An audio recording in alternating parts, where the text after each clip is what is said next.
streets and everything was in turmoil. And I got lost. And a black man in a Cadillac, you know,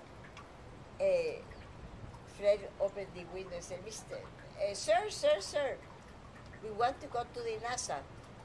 We're taking this piñata to Mr. Armstrong. Oh, he said, just follow me, I'm going in that direction.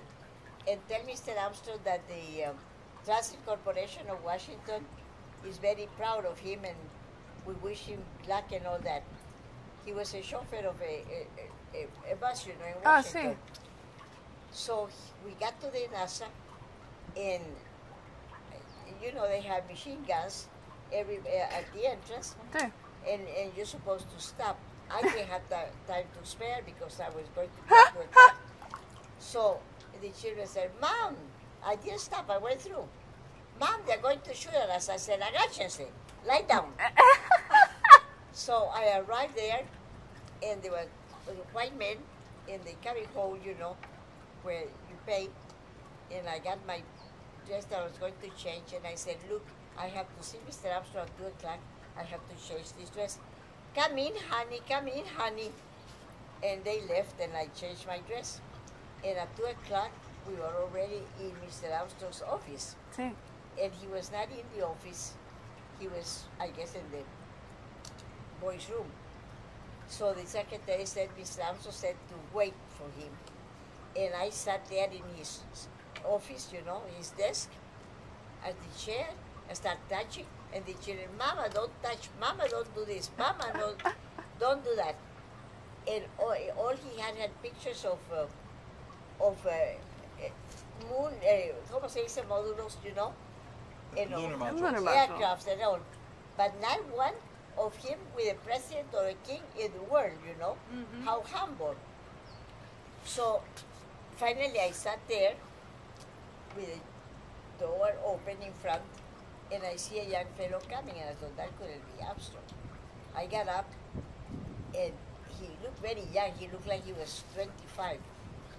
And I said, Mr. Armstrong, Mrs. Pike, yes. Oh, I said, you're the Christopher Columbus of the 20th century. And I held his hand in my hand.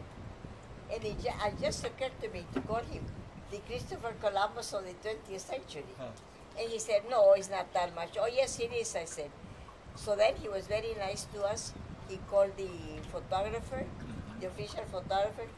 We took pictures, Fred took pictures, and we had all the pictures with him, our friend.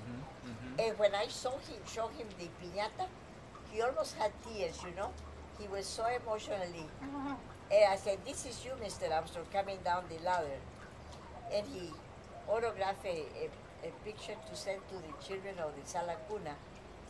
And I had a little gift, a small gift for his wife. So it was all over the newspapers, ¿verdad, Fred? In Philadelphia, a whole page. Yep. A whole page, and in Spain and here everywhere. It was a great feat. Sí. You remember, baby? I do indeed, Mom. See? And you asked questions, and June too. If he knew where he had landed in the moon. What happened to those pictures? Yeah, where? Someplace. That's hilarious. That's great. Is the he kept the piñata, right? Yes. He kept the piñata at NASA, right? Yes. In NASA, right? At the NASA. Sí. Bueno, gracias. De nada. He was really very much taken by the gift. So is the Sala Cuna still around, Mom?